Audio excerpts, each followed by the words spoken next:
नमस्कार, मैं राघव कुमार आपका बहुत स्वागत करता हूं अपने चैनल पे। कुछ टाइम पहले ही माननीय प्रधानमंत्री ने अनाउंस किया था कि जीएसटी के अंदर कुछ रेट्स रिवाइज किए जाएंगे। ज्यादातर चीजें इस रेट रिवीजन से सस्ती हो रही थी क्योंकि उनके टैक्स स्लैब्स शिफ्ट किए जा रहे थे। कुछ टैक्स स्लैब्स खत्म करे गए हैं और इसको सिंप्लीफाई करने की कोशिश करी गई है। जैसे ही अनाउंसमेंट हुआ था तो इसके बारे में काफी बज़ क्रिएट हुई थी और मार्केट्स ने भी काफी अच्छा रिएक्शन दिया था। इसके बारे में एकदम से वीडियो बनाने से पहले मैंने कुछ दिनों का पॉज लिया क्योंकि मुझे ऐसा लगा था कि शायद इसके अंदर कुछ फाइन ट्यूनिंग हो सकती है। अगर आप अपनी इन्वेस्टिंग को जीएसटी रिफॉर्म्स के बेस पे आगे बढ़ाना चाहते हैं, कंजम्पशन स्टोरी का फायदा उठाना चाहते हैं, तो बेटर है कि इस वीडियो में जो भी इंफॉर्मेशन मैं आपके साथ शेयर करूंगा उसे लेटेस्ट डेवलपमेंट्स के साथ जरूर कंपेयर कर लीजिएगा। क्योंकि जब भी कोई एक ब्रॉड अनाउंसमेंट होता है उसके बाद कई हफ्तों तक या कई महीनों तक उसमें फाइन ट्यूनिंग चल सकती है। इसलिए एग्जैक्टली जिस दिन आप ये वीडियो देख रहे हैं या जिस दिन आप अपने इन्वेस्टमेंट का डिसीजन लेते हैं उस समय जीएसटी रेट्स की क्या स्थिति है उसके हिसाब से ही कंपेयर करके अपनी इन्वेस्टिंग को आगे बढ़ाइएगा। जब हम बात करते हैं जीएसटी रिफॉर्म्स की या किसी भी टैक्स रिफॉर्म की, उसमें कुछ बातों का समझना बहुत इंपॉर्टेंट है। सबसे पहली बात, भारत में दो तरह के टैक्सेस हैं। एक होते हैं डायरेक्ट टैक्सेस जैसे कि income tax. Income tax direct taxes की मेन सोर्स है।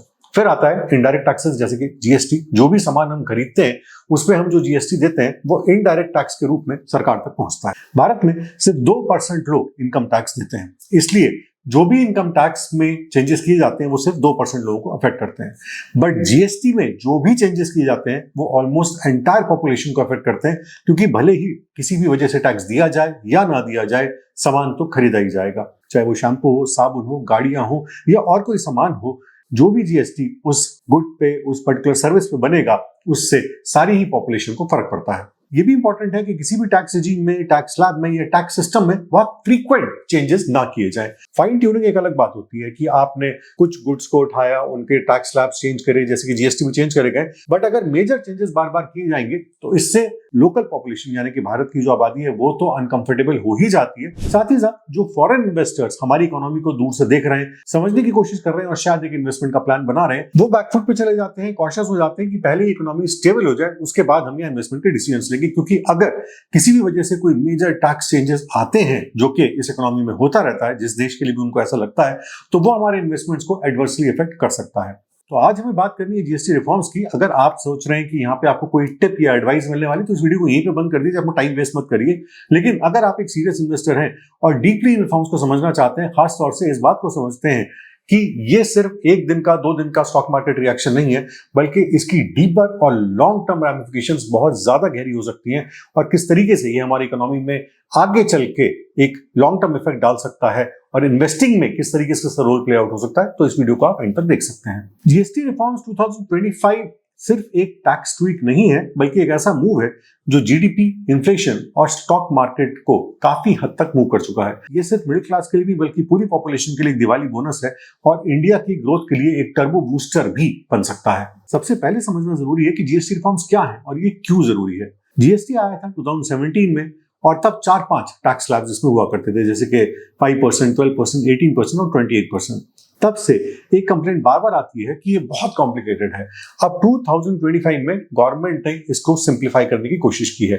एसेंशियल आइटम्स पर 5%, ज्यादातर गुड्स 18% और लग्जरी या सेन आइटम्स पे 40% के साथ इसमें टैक्स बदलाव किए गए हैं। अब यहां से दो तरफ से प्राइस को कंट्रोल करने की कोशिश की गई है। एक तरफ तो प्राइसेस को कम किया गया है, दूसरी तरफ हाथ में आपको ज्यादा पैसा भी मिलता है।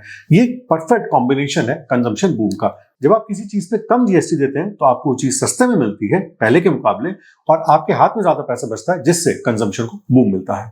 इंडिया की इकोनॉमी हमेशा कंजम्पशन ड्रिवन रही है। जीडीपी का 60% से ज्यादा हिस्सा हाउस होल्ड स्पेंडिंग से आता है, क्योंकि जैसा कि मैंने पहले कहा था, इनकम टैक्स सिर्फ 2% लोग देते हैं, बट जीएसटी सारी पॉपुलेशन देती है जब भी वो किसी आइटम को खरीदते हैं, किसी भी सर्विस को परचेज करते हैं। अब सोचिए, अगर सोप्स, बिस्किट्स और कार्स सस्ते हो जाएं और मिडिल क्लास के हाथ में 12 लाख तक की इनकम जीरो टैक्स पर हो तो स्पेंडिंग का ग्राफ कहां पहुंचेगा। एनालिस्ट ऐसा मानते हैं कि इससे जीडीपी को करीब 100 से 120 बेसिस पॉइंट्स का एक्स्ट्रा पुश अगले 4 से 6 क्वार्टर्स में मिल सकता है। ये सिर्फ अगले 4 से 6 क्वार्टर्स की बात है। इसके बाद ये पुश और आगे बढ़ता रहेगा। FY26 में ग्रोथ 6.5%, FY27 में 7% तक पहुंच सकती है। अभी हमने देखा था कि हमारी ग्रोथ जो पिछले क्वार्टर में आई थी उसने सबको चौंका दिया था और वो फिगर काफी ऊपर थी। और इन्फ्लेशन, सीपीआई कूल डाउन होगा, 30 बेसिस पॉइंट्स तक ये कूल डाउन हो सकता है। आरबीआई भी रेपो रेट कम कर पाएंगे, मतलब कार लोन, होम लोन की ईएमआई और हल्की हो सकती है। यानी कि ये रिफॉर्म्स सिर्फ एक फेस्टिवल डिस्काउंट नहीं है, बल्कि एक मल्टी ईयर कंजम्पशन साइकिल की स्टार्ट को सिग्निफाई करते हैं। जैसे कि मैंने पहले कहा था कि ये सिर्फ एक दिन का या 2 दिन का मार्केट बूम नहीं है, ये काफी डीप रैमिफिकेशंस के साथ आने वाले कई सालों तक मिडिल क्लास को अफेक्ट करता रहेगा। अगर हम इसका सेक्टर इंपैक्ट समझने की कोशिश करें, कुछ विनिंग और लूजिंग सेक्टर्स में हम निकालने की कोशिश करें, तो एफएमसीजी सबसे पहले लेते हैं ऑब्वियसली, क्योंकि एफएमसीजी पर ही सबका फोकस है। तो टूथपेस्ट, बिस्किट्स, हेयर ऑयल्स पर जीएसटी सीधा 12 से 18% से 5% तक गिर गया है। ये है असली बाय वन गेट वन वाली फील। मोतीलाल ओसवाल भी ये बोल रहे हैं कि इससे वॉल्यूम में ग्रोथ आ सकती है और ये ग्रोथ 200 से 300 बेसिस पॉइंट्स तक आ सकती है। इसके सीधे सीधे बेनिफिशियरीज हैं companies like Britannia, Nestle, Colgate, Emami.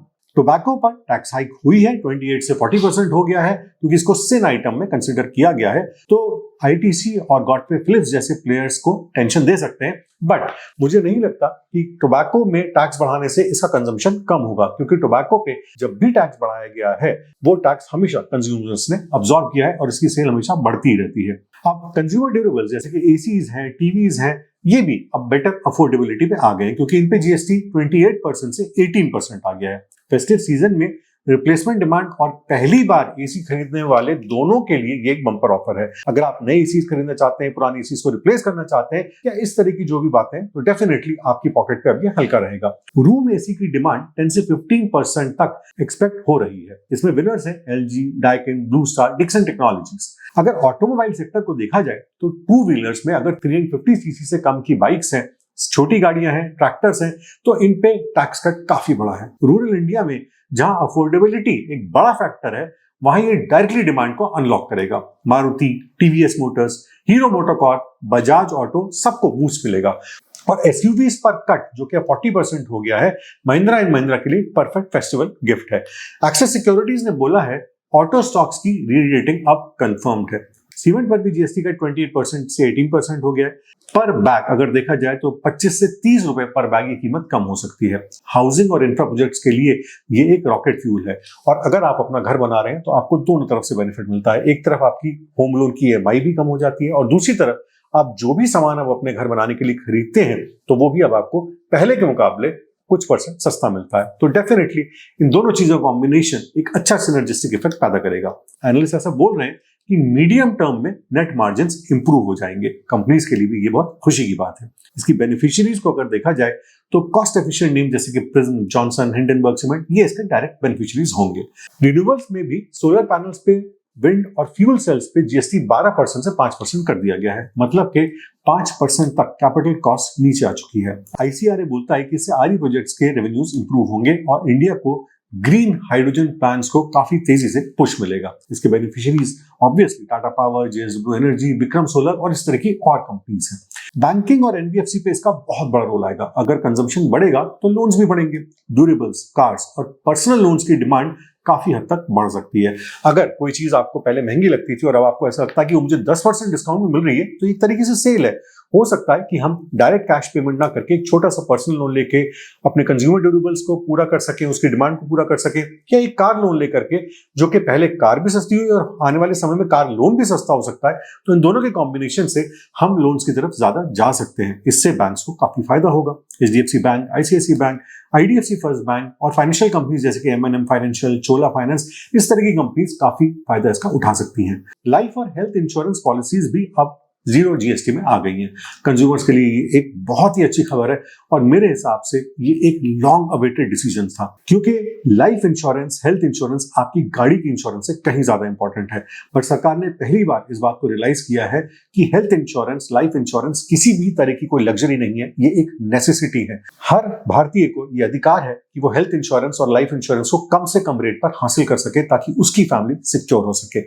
इस पर अब जीएसटी का पूरी तरीके से जीरो हो जाना डेफिनेटली एक बहुत बड़ा कदम है, और भारत सरकार ने पहली बार ये एक बहुत अच्छा स्टेप लिया है। कंज्यूमर्स के लिए सबसे अच्छी खबर यह है पॉलिसी सस्ती हो जाएंगी, लेकिन कंपनियों के लिए इनपुट टैक्स क्रेडिट खत्म हो जाएगा। मार्जिन थोड़े डाइल्यूट हो सकते हैं, स्टिल लॉन्ग टर्म में इसकी पेनिट्रेशन बढ़ जाएगी। हो सकता है इसकी वजह से जो कंज्यूमर्स हैं, यानी कि जो लोग पॉलिसी परचेज कर रहे हैं वो अपनी पॉलिसी बड़ी परचेज करें। जिस अमाउंट की वो पॉलिसी पहले परचेज कर रहे थे, सम एश्योर्ड, चाहे वो हेल्थ इंश्योरेंस है या लाइफ इंश्योरेंस है, उसका जो सम एश्योर्ड था वो पहले जो था उससे अब वो उसे बढ़ा सकते हैं, क्योंकि उससे जीएसटी बेनिफिट को वो डायरेक्टली प्रीमियम में कन्वर्ट कर सकते हैं। ये इफेक्ट कुछ तो एकदम दिखाई देगा, लेकिन आने वाले 1-2 सालों में इसका काफी डीप इंपैक्ट हमें दिखाई देगा। इसके बेनिफिशियरीज होंगे एचडीएफसी लाइफ, एसबीआई लाइफ और एलआईसी जैसी कंपनीज। फिर आते हैं टेक्सटाइल इंडस्ट्री पे। यार्न और फैब्रिक्स पर टैक्स कट 12% से 5% हो गया है। प्रीमियम एपरल जो कि 2500 रुपए से ज्यादा है, उनका 18% हुआ है। लो एंड टेक्सटाइल और होम टेक्सटाइल्स को इससे काफी फायदा मिलेगा, लेकिन ब्रांडेड एपरल्स थोड़ा सा हिट हो सकते हैं, क्योंकि मुझे नहीं लगता कि ब्रांडेड एपरल के मार्केट में कोई बहुत बड़ा इंपैक्ट डालेंगे, क्योंकि ब्रांडेड एपरल का मार्केट कभी भी जीएसटी के 5-7% के रेट चेंज से गवर्न नहीं होगा। इसके बेनिफिशियरीज हैं फिलाटेक्स, ग्रासिम और रिलायंस जैसी कंपनीज। नेक्स्ट डिस्कस करते हैं oil and gas sector. ONGC और अपस्ट्रीम प्लेयर्स को काफी बड़ा झटका लगा है।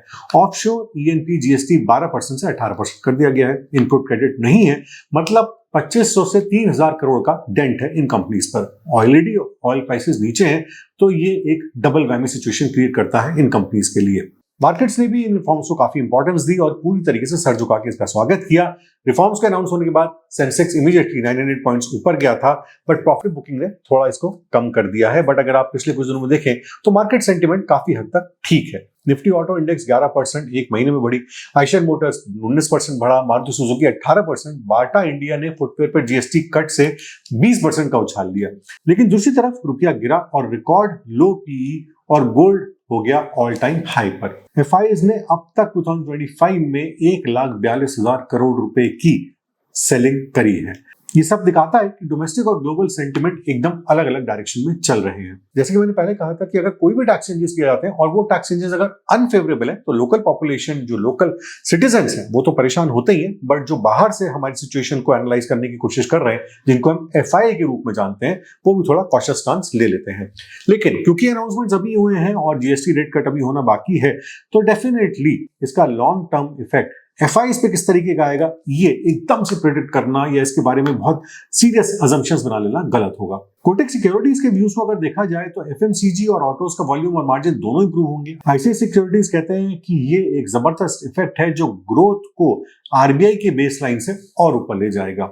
जेफरीज कहते हैं कि सीमेंट कट का मतलब है हर 1% इंक्रीज पर 4 से 5% का प्रॉफिट बम्प। मायरी एसेट्स कहते हैं कि एचयूएल, डाबर, ब्रिटानिया, कोलगेट को अपग्रेड किया जाएगा। एमके ग्लोबल के हिसाब से सितंबर 2026 तक निफ्टी 28,000 टच कर सकता है। क्लियरली ब्रोकरेज हाउसेस एक मत से मानते हैं कि ये स्ट्रक्चरल पॉजिटिव है इंडिया की कंजम्पशन स्टोरी के लिए।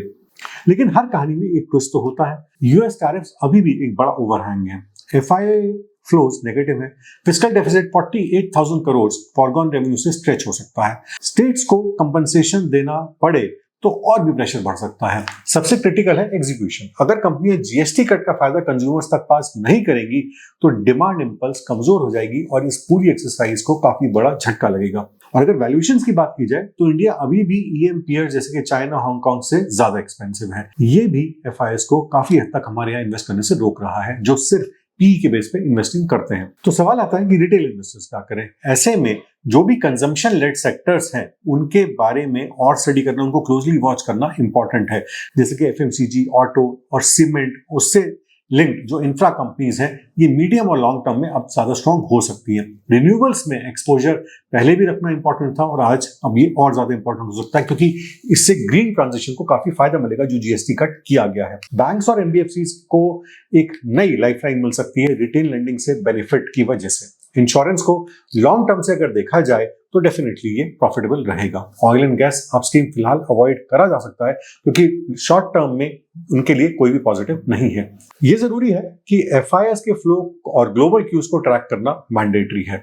जीएसटी रिफॉर्म्स 2025 कोई साधारण पॉलिसी नहीं है, ये एक पिवट है towards house hold led growth. अगर एग्जीक्यूशन सही रहा तो ये हो सकता है कि वो मोमेंट जहां से इंडिया ग्लोबल इन्वेस्टर को फिर से सरप्राइज कर सकता है, उस मोमेंट को अब हम अपने सामने देख रहे हैं। चलने से पहले आपको याद दिला देता हूं कि अगर आप हमारे स्टॉक रिकमेंडेशन प्लान्स को और एक्सप्लोर करना चाहते हैं तो हमारी वेबसाइट का लिंक नीचे डिस्क्रिप्शन में है। आज की वीडियो में बस इतना ही। अगली बार फिर मिलेंगे किसी नई इंफॉर्मेशन के साथ। जय हिंद।